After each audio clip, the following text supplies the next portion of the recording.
सीमा और एपी सिंह ने खुद को एक्सपोज कर दिया है और इतने बुरे तरीके से एक्सपोज किया है कि जिसकी एक्सप्लेनेशन हमें देने की कोई खास जरूरत भी नहीं है, क्योंकि इन्होंने हरकतें कुछ इस तरह की हैं जी।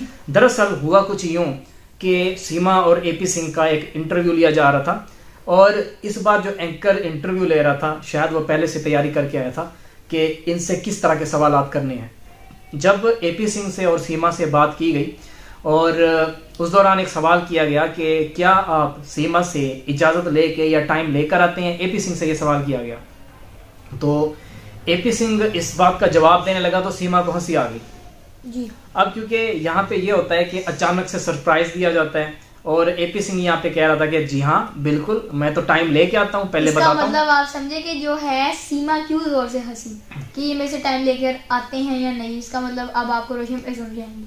हाँ, उसमें यही हुआ था कि देखे ना कि एक बंदा टाइम लेके आता ही नहीं है, अचानक से कभी भी पहुंच जाएगा और कभी भी पहुंच जाएगा तो फिर वहां पे अब ये तो नहीं होगा कि टाइम लिया गया था और अचानक से सरप्राइज मिलता है। फौरी तौर पे सचिन को भागना पड़ता है, कभी फ्रूट लेने के लिए, कभी क्या, हाँ आमलैंड के लिए जाना पड़ता है उसको।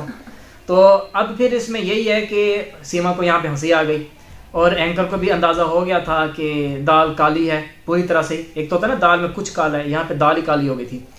और अब एंकर यहाँ पे एपी सिंह को चेक करने के लिए कि अब इसका जवाब किस तरह का आता है, वो हैदर का नाम ले लेता है वहां पे।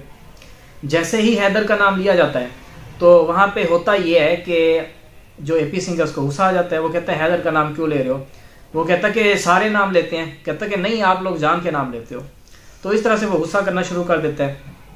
फिर बात होती है कि अगर पाकिस्तान से शादी करूं आप साथ दोगे, तो वो आगे से कह रहा होता है कि हाँ दूंगा, बांग्लादेश की हो, अफ्रीका की हो, जहाँ की हो, तो तुम मेरे भाई हो। इसलिए एंकर को ये एपी सिंह कह रहा होता है। उसके बाद अब क्योंकि बातें कुछ इस तरह की हो रही होती हैं, सीमा को हंसी आई जा रही होती है बड़ी जोर जोर की।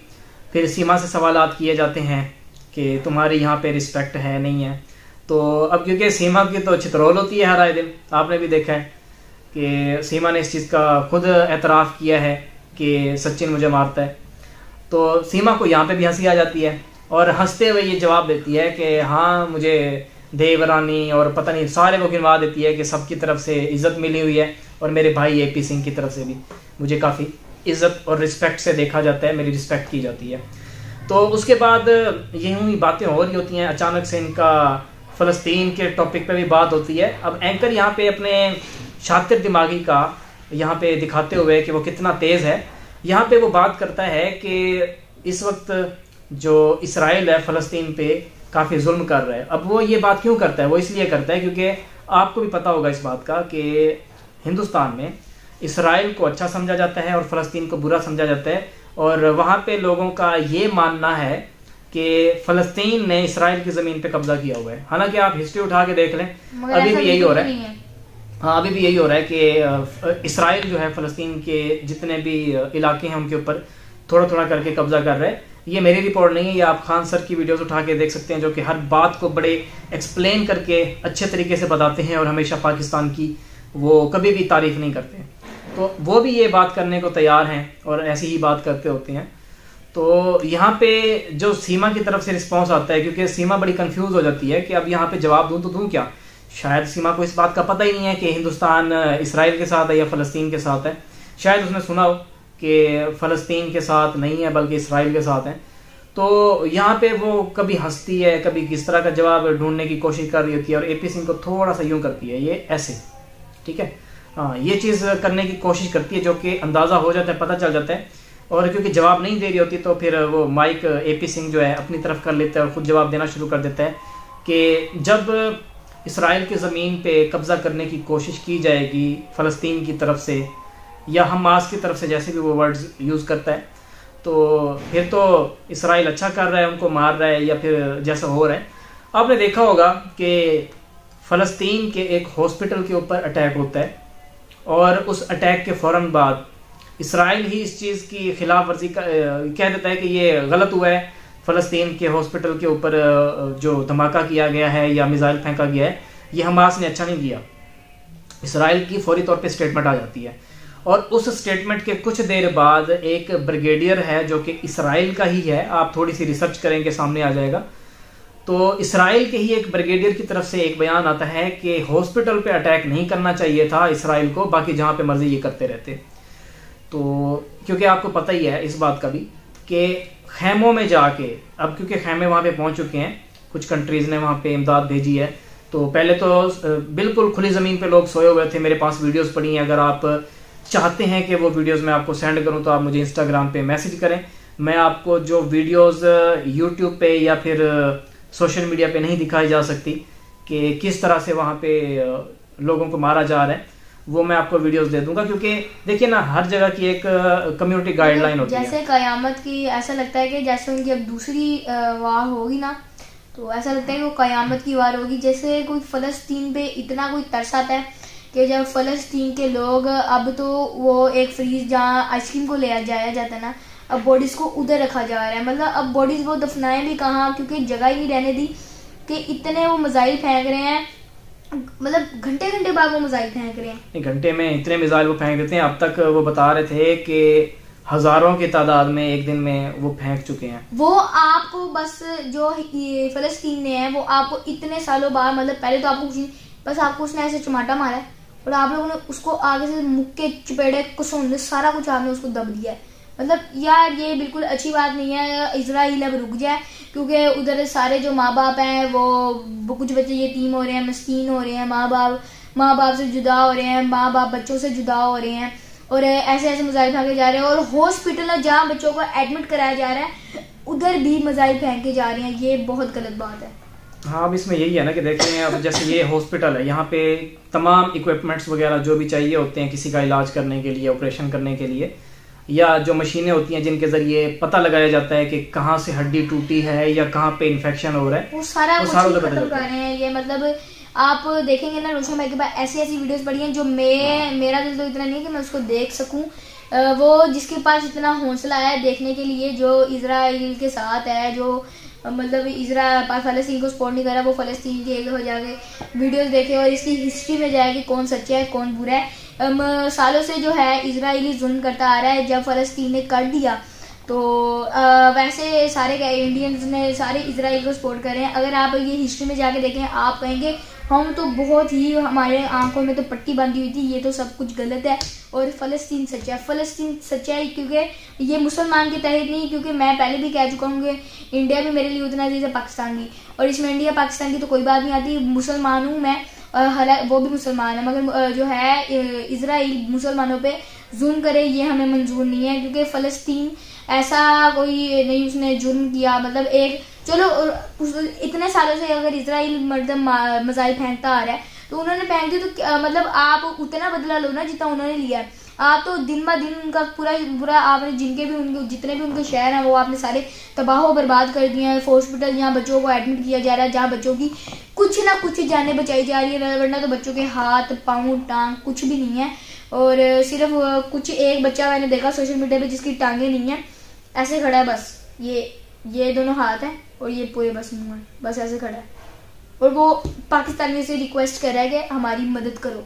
और मतलब ये इंडिया वालों को मतलब तरस नहीं आता कि वो जो है ये फलस्तीन को देखे। फलस्तीन की आप वीडियोस तो देखें एक दफा, शायद आपको जो है जिसने अपनी कंट्री का लगाया उसके पास ही उसके इतनी वीडियोस शो होती हैं। तो हम पाकिस्तान से है, तो फलस्तीन की आप जो इजराइल की है वो रिपीट में दिखाई जा रही है, जो फलस्तीन की है वो रोज एक कोई 100 वीडियो, हजारों की तादाद में वीडियोस आ रही हैं कि उन पे कितना जुल्म हो रहा है। अब यहाँ पे ये है कि जैसे इसने बात की है कि वो बंदा, उसकी टांगे नहीं थी, वो दरअसल अटैक हुआ था, उसकी टांगे ज़ाया हो गई, तो वो बच गया। मतलब अपर एरिया जो था वो ठीक रहने की वजह से, जिंदा रहने का तो कोई फायदा नहीं, बंदा चल ना पाए तो फिर वो क्या, अब जो होना था वो तो हो गया ना। अब इसमें वो ये भी नहीं पता ना कि बच्चा जिंदा रहेगा, क्योंकि उसके इधर वो लगा है, अगर हम हुआ है तो ऊपर अगर इन्फेक्शन हो गया, इन्फेक्शन तो अब वो बचत हो गई है उसकी। अब इसमें ये है कि देखें, अक्सर लोगों का कहना होता है जहाँ बचत हुई है वो हॉस्पिटल ही है, वो हॉस्पिटल को भी तबाह कर लिया। हाँ, अब यहाँ पे लोगों की तरफ से ये कहा जाता है कि शुरुआत किसने की है, शुरुआत तो फलस्तीन ने की है, लोगों की तरफ से ये कहा गया है। अब थोड़ा सा न्यूज़ को उठा के देख लें, ये जो 10-15 दिन हुए हैं इस चीज़ को, इससे पहले की न्यूज़ उठा के देखें, डेली बेसिस पे 2, 3, 4 मिसाइल डेली बेसिस पे फलस्तीन के ऊपर फेंके जाते थे। आप एक इंस्टाग्राम अकाउंट है आई ऑन फलस्तीन, ठीक है, आंख मतलब आंख आई, जो ये वाले स्पेलिंग है ना आई के, आंख वाले, वो आप वहाँ पे लिखेंगे आई ऑन फलस्तीन, तो आपको वहाँ पे डेली बेसिस पे जो पहले हो रहा था वो भी आप देख सकते हैं। डेली बेसिस पे 2 बच्चे 3 बच्चे शहीद हो रहे थे, और लोगों की तरफ से यही कहा जा रहा है कि नहीं ऐसा नहीं है, बल्कि फ़लस्तीन ने अटैक किया पहले। तो आप ये भी तो देखें ना, हिस्ट्री उठा के देखें क्या क्या होता रहा है इनकी। आप कह सकते हैं जेनोसाइड किया जा रहा है, पहले से ही किया जा रहा है। और मैं बिल्कुल इस हक में नहीं हूं कि फ़लस्तीन के लोग अच्छा कर रहे हैं ये अटैक करके, या फिर इसराइल के लोग, बल्कि यहाँ पे अमन कायम होना चाहिए। जो यूएन ने एक फैसला किया था कि आधा फ़लस्तीन इसराइलियों को दिया जाएगा और आधा फ़लस्तीन फ़लस्तीनियों के पास रहेगा, कम से कम उस मामले के ऊपर तो अमल दरामद करें ना। यहाँ पे ये हुआ है कि 12% का कहा गया है कि फ़लस्तीन फ़लस्तीनियों के पास है, जो कि सिर्फ गजा स्ट्रिप जो है वही है। गाजा का जो छोटा सा एक पट्टी है आप कह सकते हैं उसको, वो फ़लस्तीनियों के पास रह चुकी है। जो वेस्ट बैंक है उसको मिला के वो 12% बन रहा था, लेकिन वेस्ट बैंक में भी इस वक्त ज़्यादा कॉलोनीज जो हैं वो इसराइलियों की हैं, और गैर कानूनी तरीके से वहाँ पे उनको बिठाया जा रहा है। क्योंकि मेरा ताल्लुक इस वक्त इसराइल के लोगों के साथ भी है, फ़लस्तीन के लोगों के साथ भी है, तो वहाँ से मुझे खबरें मिल रही हैं, फ़लस्तीन के लोग क्या इसराइल के लोगों की तरफ से भी खबरें मिल रही हैं कि हमें पैसे दिए जाते हैं, अगर आप वेस्ट बैंक में जाके रहना चाहते हो आपको कारोबार भी सेट करके दिया जाएगा, ज़मीनें भी दी जाएंगी, घर भी बना के दिया जाएगा। तो ये तो गैर कानूनी है ना। अब एक फैसला हो चुका था यूएन की तरफ से कि आधा फ़लस्तीन फ़लस्तीनियों के पास रहेगा, उस चीज़ के ऊपर तो आते। तो यही वजह है कि फ़लस्तीन लड़ना चाहता है। और आपको पता ही होगा ये लड़ाई शुरुआत इस चीज़ की जो हुई है वो हुई है मस्जिद अक्सा को गिरा के वहाँ पे हैकल सुलेमानी बनाया जाना था, इस बेस के ऊपर ये लड़ाई शुरू हुई।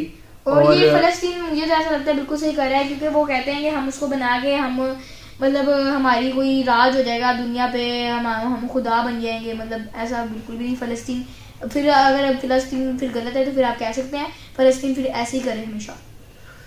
ये जो अभी हो रहा है बस इसको तो रुकना चाहिए। हमारी तो यही है इसके ऊपर। मैंने पहले भी एक वीडियो बनाई थी, उसमें भी मैंने यही कहा कि ये लड़ाई रुकनी चाहिए। देखो जानों के जाने में, अब देखो ना, एक बंदा चाहे ये किसी भी मज़हब से हो या मैं किसी भी मज़हब से हूँ, जान को भी तो अहमियत देनी चाहिए ना। ये तो आपका अपना राइट है कि आप इस्लाम में रहना चाहते हैं, आप इस्लाम में हैं, या फिर जो यहूदी लोग हैं।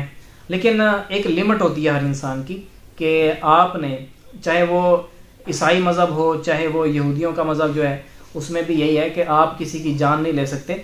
यहाँ पे आपने देखा होगा कि कुछ यहूदी मुसलमानों का साथ दे रहे हैं। वो कहते हैं कि जो मुसलमान हैं, जो इस फ़लस्तीन के लोग हैं, वो ठीक है, हमारे अपने लोग ख़राब हैं। आप उठा के देख लें, हिस्ट्री उठा के देख लें, ये वीडियोज़ आती रहती हैं। जो यहूदी हैं उनकी तरफ से भी आती रहती हैं। जो बिल्कुल मजहबी यहूदी हैं वो ये चाहते हैं कि ये लड़ाई रुकनी चाहिए, जो फैसला किया गया था उसी के ऊपर अमल दरामद होना चाहिए। तो आज का हमारा टॉपिक दरअसल सीमा के ऊपर से यहाँ पे ये कन्वर्ट हो गया, यहाँ तक आ गया। दरअसल आपके साथ कुछ आगाही मुहिम भी हमने लेके आनी थी कि आपको आगाह कर सकें कि जो मुसलमानों की थिंकिंग है इस टॉपिक को लेके वो क्या है, या फिर हम इस बारे में क्या सोचते हैं। तो आपका इस बारे में क्या कहना है और क्या कहना चाहेंगे आप जो हमें देखना चाह रहे हैं या देख रहे हैं। मगर जो हमें देख रहे हैं वो ये भी ना समझे कि हम फ़लस्तीन और इसराइल को सपोर्ट करें। मतलब हम तो ऑब्वियसली फ़लस्तीन को सपोर्ट करेंगे। हम तो देखेंगे ना, पूरी हिस्ट्री में जाके देखेंगे, अगर फ़लस्तीन जुल्म कर रहा होता तो यार इसराइल तो बिल्कुल ख़त्म हो जाता। तो मतलब फ़लस्तीन के पास इतने मिसाइल भी नहीं है, फ़लस्तीन इतना पावरफुल भी नहीं है कि जो है इसराइल जैसे को मतलब तबाह कर सके।